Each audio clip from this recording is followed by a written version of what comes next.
Hello everyone, I welcome to world politica. मैं हूं नदीम अहमद। तो दोस्तों, एक टॉपिक जो कि काफ़ी समय से चर्चाओं में था और उसकी चर्चा पूरी दुनिया भर में हो रही थी, आपने भी जरूर सुना होगा कि खिलाफत उस्मानिया पर लगी 100 साल की पाबंदी जल्द ही ख़त्म होने वाली है और फिर से तुर्की दोबारा खिलाफत उस्मानिया ऑटोमन एम्पायर शुरू करने वाला है और रजब तैयब एर्दोगान जो है दोबारा से खलीफा बनने की तैयारी में हैं। तो काफ़ी तरह के ये जो मिथ है, काफ़ी तरह की मिस इन्फॉर्मेशन जो है वो लोगों में चल रही थी और कई यूट्यूबर जो है वो गलत तरीके से इसकी जानकारी लोगों को दे रहे थे।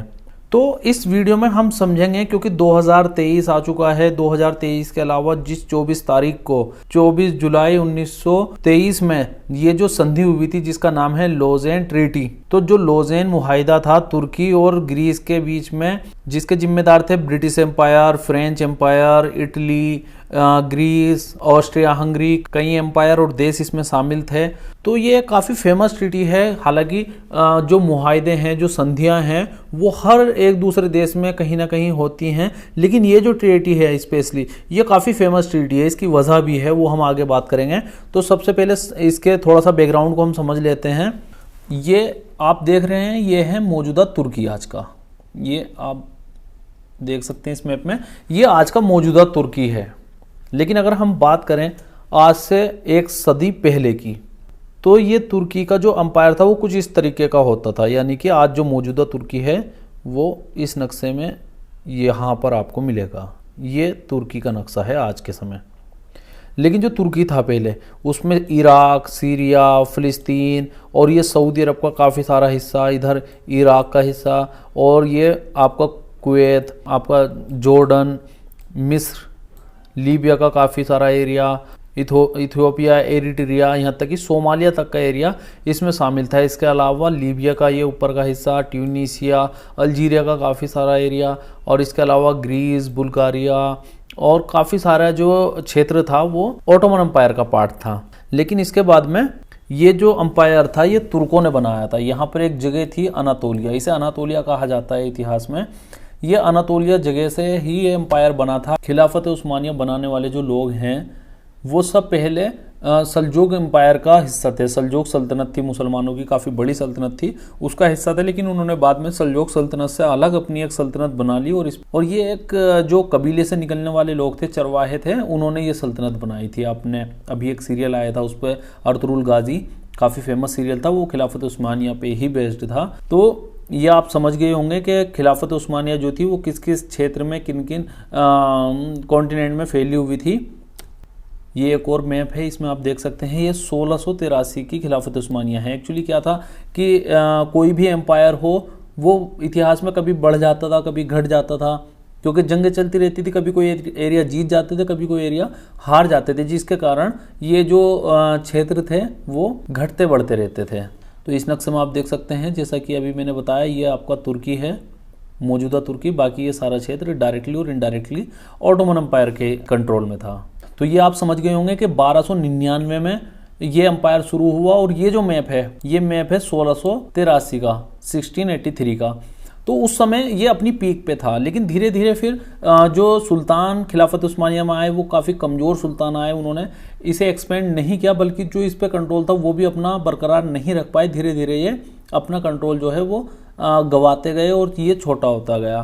फिर आता है साल 1914। साल 1914 में जर्मनी और फ्रेंच एम्पायर के बीच में एक युद्ध छिड़ जाता है, जिसमें बाकी आगे ब्रिटेन, अमेरिका, इटली वगैरह, खिलाफत उस्मानिया सभी शामिल हो जाते हैं और वो एक बहुत बड़ा युद्ध होता है जिसे हम वर्ल्ड वॉर 1 के नाम से जानते हैं। ये जो युद्ध था ये चला था 1914 से 1918 तक, जिसमें जर्मनी की हार हुई थी और खिलाफत उस्मानिया की हार हुई थी। ये एक ही ग्रुप में थे। ये आप नक्शा देख सकते हैं और ये वर्ल्ड वॉर 1 का नक्शा है। यानी कि जर्मनी, आज जर्मनी का नक्शा कुछ चेंज है हालांकि, लेकिन जर्मनी, ऑस्ट्रिया हंगरी एम्पायर, इसके अलावा बुल्गारिया, तुर्की यानी कि उस समय का खिलाफत उस्मानिया। ये आप देख सकते हैं कि जिस समय ये युद्ध हुआ उस समय तक खिलाफत उस्मानिया केवल इतने ही एरिया में सिमट कर रह गई थी। यानी कि जो नॉर्थ अफ्रीका है वो सारा ही आज़ाद हो गया था। इसके अलावा ये कुछ अफ्रीकन देश थे जो कि जर्मनी की तरफ से लड़ रहे थे। बाकी ये जो जितना भी ग्रीन में आप देख रहे हैं, हरे कलर में जितना भी आप एरिया देख रहे हैं, ये सब एक तरफ था।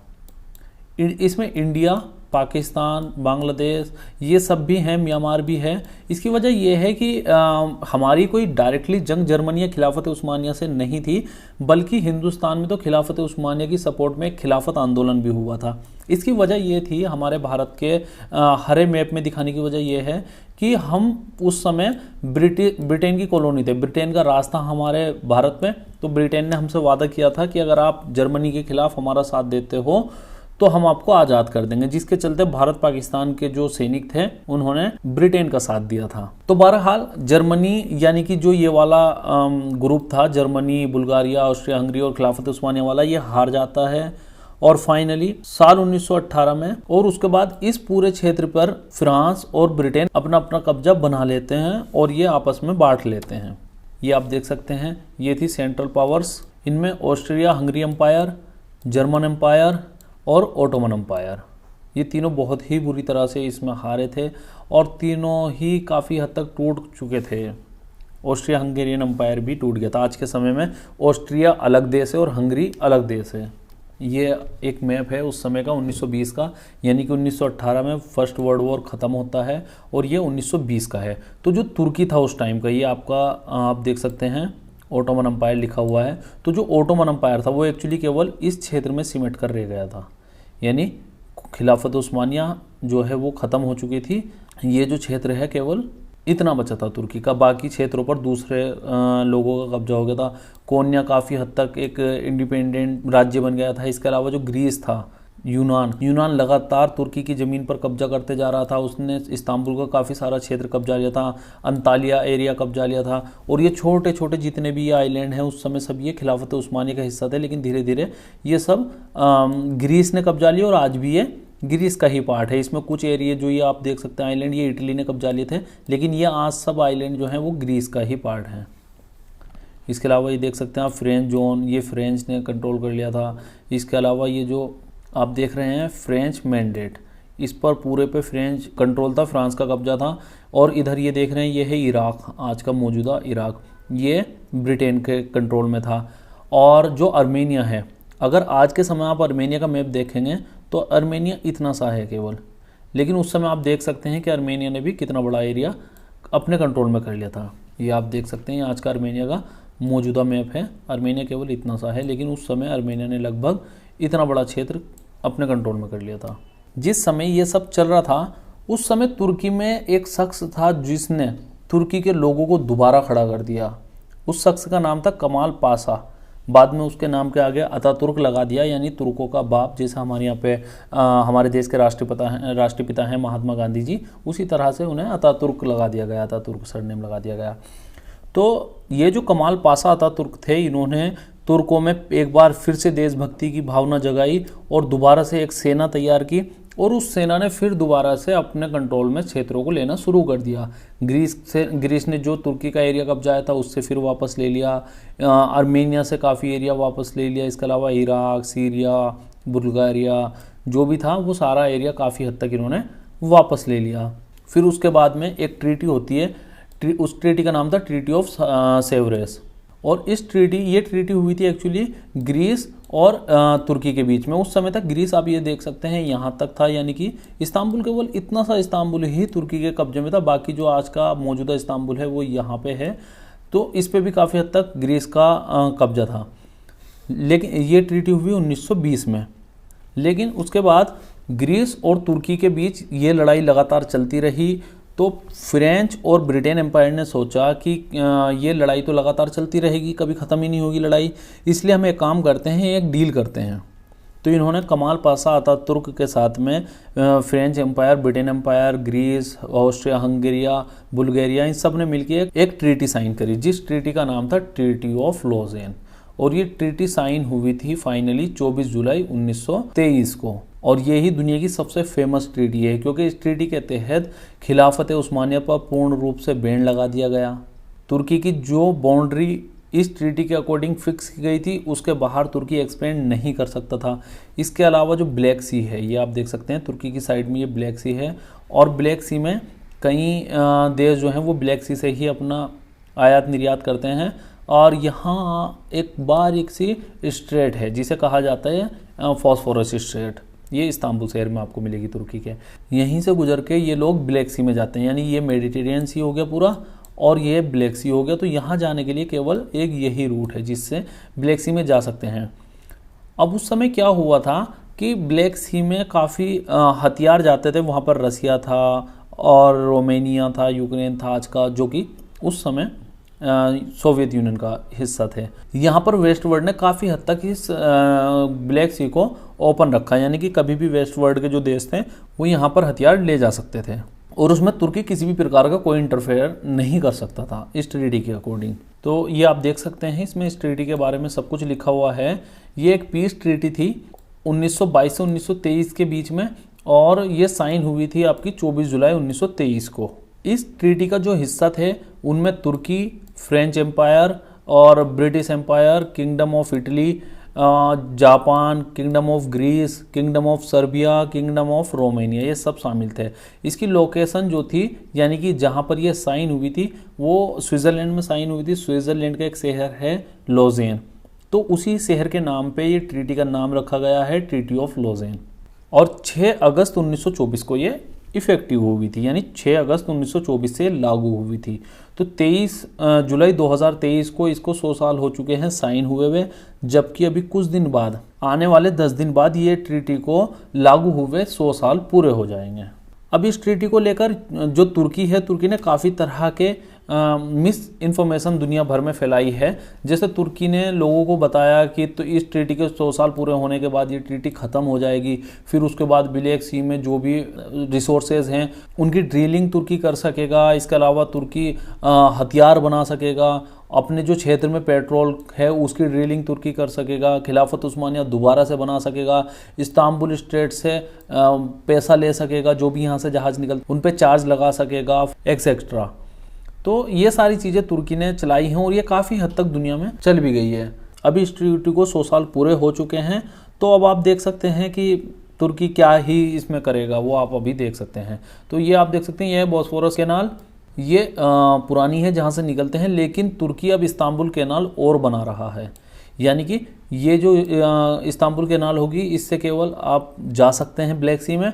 अगर आपको वापस आना है तो आप इस्तांबुल कैनाल से वापस आ सकते हैं। अब ये जो इस्तांबुल कैनाल है इसमें इसका उस ट्रीटी में कोई भी मेंशन नहीं है, तो इस पर तुर्की अभी अपनी मर्जी नहीं चला सकता। लेकिन जो इस्तांबुल कैनाल है इसके नियम कायदे कानून तुर्की बिल्कुल अपने तरीके से बना सकता है। तो ये जो हमने बात की ये साल 1923-24 तक की बात थी। इसके बाद आता है साल 1935। 1935 में जो तुर्की के मौजूदा राष्ट्रपति थे कमाल पाशा अतातुर्क, उन्होंने एक बड़ा काम किया जिसने दुनिया भर को हैरान कर दिया।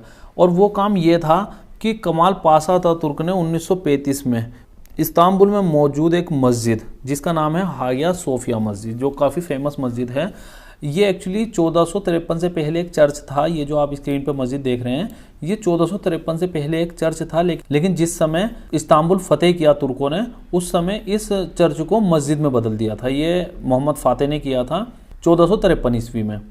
इसके पीछे की कई वजह हैं कि स्पेन में एक मस्जिद को चर्च बना दिया गया था, जिसके रिटेलिएशन में मोहम्मद फातेह ने जो है इस चर्च को मस्जिद बना दिया था। बहरहाल जो भी हो, ये आगे 600 साल तक मस्जिद ही रही। और साल 1935 में कमाल अतातुर्क ने इस मस्जिद को चर्च तो नहीं बनाया लेकिन इसे एक म्यूजियम में बदल दिया, यानी कि मस्जिद में इस पर नमाज़ पढ़ने पर रोक लगा दी गई। ये आप देख सकते हैं, ये आज की फ़ोटो है इसके अंदर से। काफ़ी खूबसूरत मस्जिद है और ये बॉस्फोरस कैनाल के बिल्कुल करीब में ही है। इसके बाद तुर्की लगातार काफ़ी ग्रोथ दिखा रहा था, बहुत अच्छी डेवलपमेंट तुर्की में हुई और फाइनली 18 फरवरी 1952 को तुर्की नेटो का भी सदस्य बन जाता है। और ये तुर्की के लिए एक बहुत बड़ी अचीवमेंट थी। ये आप देख सकते हैं, ये मैड्रिड की एक समिट है जिसमें अर्दगान शामिल हुए हैं। और फिर आता है साल 2002। साल 2002 में तुर्की के प्रधानमंत्री बनते हैं रजब तैयब अर्दगान, जो आज के समय दुनिया में एक बहुत फेमस चेहरा हैं, लगभग ज़्यादातर लोग इन्हें जानते हैं।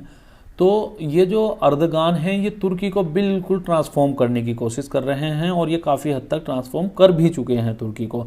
जो कमाल पाशा अतातुर्क ने तुर्की को एक प्रॉपर सेकुलर कंट्री बनाया था, उसको रजब तैयब अर्दगान एक इस्लामिक कंट्री बनाना चाहते हैं। साल 2011 में अरब स्प्रिंग शुरू होती है। अरब स्प्रिंग में आपको पता होगा कि ट्यूनीशिया से ही अरब स्प्रिंग शुरू हुई थी।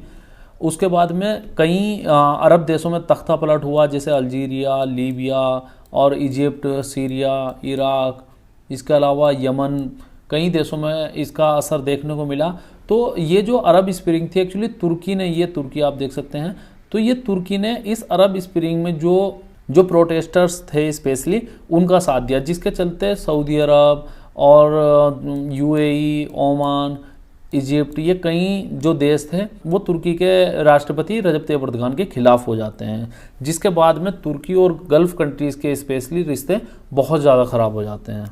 ये आप देख सकते हैं, ये उस समय की ये ट्यूनीशिया से शुरू हुई अरब स्प्रिंग की कुछ फ़ोटोज़ हैं, और ये सब वो देश हैं जिनमें अरब स्प्रिंग का असर हमें देखने को मिला। ये आप स्क्रीन पे देख सकते हैं, ये अरब कंट्रीज़ हैं और ये है तुर्की। तो ये तो सब हुआ 2011 में। इसके बाद आता है साल 2016। साल 2016 में अमेरिका तुर्की में तख्ता पलट करवाता है रजब तैयब अर्दगान का, और उस समय रजब तैयब अर्दगान तुर्की में मौजूद भी नहीं थे। जिस समय तुर्की की सेना ने तुर्की में तख्ता पलट किया, उस समय रजब तैयब अर्दगान जो है वो छुट्टियां मना रहे थे किसी दूसरे देश में। लेकिन क्या होता है कि वहाँ की पब्लिक ही इस तख्ता पलट कर रोक देती है। तुर्की की पब्लिक इतनी समझदारी दिखाती है कि वो आर्मी के टैंकों के आगे आके लेट जाती है और मजबूरन आर्मी को रुकना पड़ता है, और फाइनली ये तख्ता पलट की कोशिश जो है वो पूरी तरीके से नाकाम हो जाती है। उसके बाद रजब तैयब अर्दगान तुर्की लौटते हैं, और रजब तैयब अर्दगान जो है 28,000 आर्मी के अधिकारियों को जेल में डाल देते हैं। इसके बाद आता है साल 2018। साल 2018 में तुर्की में चुनाव होते हैं, और जो रजब तैयब अर्दगान हैं वो 51% वोट लाके तुर्की के राष्ट्रपति बन जाते हैं। लेकिन ये जो 2018 के चुनाव थे, इसमें रजब तैयब अर्दगान ने तुर्की के लोगों से एक वादा किया था कि जो साल 1935 में हागिया सोफिया मस्जिद को चर्च बनाया गया था, अर्दगान उसे वापस से मस्जिद बना देंगे। और ये साल 2021 में रजब तैयब अर्दगान पूरी दुनिया के खिलाफ जाके करके दिखाते हैं। रजब तैयब अर्दगान इस म्यूज़ियम को वापस से मस्जिद बना देते हैं, और जुलाई 2021 में इसमें पहली बार जुम्मे की नमाज होती है, यानी लगभग 87-88 साल बाद। ये काफ़ी अग्रेसिव मूव था रजब तैयब अर्दगान की तरफ से। और फिर साल 2022 आता है। साल 2022 में रजब तैयब अर्दगान तुर्की का नाम ही चेंज कर देते हैं। वो यूनाइटेड नेशन में जून 2022 में एक अर्जी लगाते हैं कि तुर्की का नाम तुर्की से बदल के तुर्कीये कर दिया जाए।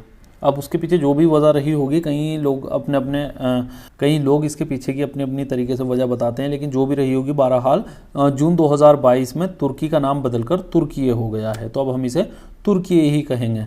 तो अब साल 2023 में तुर्कीये के अंदर चुनाव आ जाते हैं, और ये काफ़ी दिलचस्प चुनाव थे। ये अभी बिल्कुल हाल ही में हुए हैं, 2-3 महीने पहले। काफ़ी इंटरेस्टिंग चुनाव थे। इसमें 2 बड़े कैंडिडेट थे। रजब तैयब अर्दगान थे एक तो खुद मौजूदा राष्ट्रपति, इसके अलावा कमाल किलिचदारोग्लू जो कि तुर्की की माइनॉरिटी कम्युनिटी से आती हैं। उन्हें तुर्की का गांधी भी कहा जाता है, और उन्होंने बहुत शानदार टक्कर रजब तैयब अर्दगान को दी है। ये आप देख सकते हैं, केवल 52.1% वोट रजब तैयब अर्दगान का आए हैं, जबकि जो इनके प्रतिद्वंदी थे कमाल किलिचदारोग्लू, उनके 47.9% वोट आए हैं। तो मतलब कांटे की टक्कर रही है, एक ज़बरदस्त विपक्ष तुर्की के अंदर मौजूद है। अब बात कर लेते हैं तुर्की के मौजूदा सिनेरियो की। तो मौजूदा टाइम पे तुर्की अपने आप को मुसलमानों का लीडर पेश कर रहा है। इसी के लिए तुर्की के राष्ट्रपति जो हैं वो अभी गल्फ़ कंट्रीज़ का दौरा करके आए हैं, जिनमें उन्होंने सऊदी अरब का दौरा किया, यूएई का दौरा किया और ओमान का दौरा किया है। यूएई ने तो तुर्की में $50 बिलियन इन्वेस्ट करने का भी वादा रजब तैयब अर्दगान से किया है, जो कि एक काफ़ी बड़ी डील है। तो फाइनली तुर्की आज के समय एक काफ़ी प्रॉस्पेरस कंट्री है, काफ़ी अच्छी कंट्री है। वहाँ पे जो लोगों का स्टैंडर्ड ऑफ लिविंग है, एजुकेशन का स्तर है, वो काफ़ी बेहतर है। और अगर बात करें तुर्की की मिलिट्री पावर की, तो तुर्की दुनिया में 9वीं सबसे बड़ी मिलिट्री पावर है। इसके अलावा तुर्की हथियार भी काफ़ी बना रहा है और उनको दूसरे देशों को बेच रहा है, जिनमें सबसे फेमस हथियार है तुर्की का बायरक्तर ड्रोन। बायरक्तर ड्रोन की काफ़ी डिमांड दुनिया में देखने को मिली है। बायरक्तर ड्रोन अभी तुर्की ने यूक्रेन को भी दिया है। यूक्रेन इन ड्रोन का इस्तेमाल रशिया के खिलाफ कर रहा है, और ये काफ़ी फ़ायदेमंद साबित हुए हैं यूक्रेन के लिए। ये आप देख सकते हैं, रजब तैयब अर्दगान जो हैं वो बायरक्तर ड्रोन पर सिग्नेचर कर रहे हैं अपने। तो ये सारा मामला है। तो ये पूरा टॉपिक था। फाइनली 100 साल इस ट्रीटी ऑफ लॉज़ेन को कंप्लीट हो चुके हैं। 6 अगस्त को लागू हुए भी इसको 100 साल पूरे हो जाएंगे और 5-7-10 दिन में। तो देखते हैं कि तुर्की आगे क्या करता है। तो उम्मीद करता हूं दोस्तों आपको ये पूरा टॉपिक क्रिस्टल क्लियर समझ आ गया होगा आपको। तो हमारे चैनल वर्ड पॉलिटिका को सब्सक्राइब कीजिए, वीडियो पसंद आई हो तो वीडियो को लाइक करें, अपने दोस्तों के साथ शेयर करें। मिलते हैं नेक्स्ट वीडियो में, तब तक के लिए बने रहिए आप हमारे चैनल के साथ। जय हिंद, जय भारत।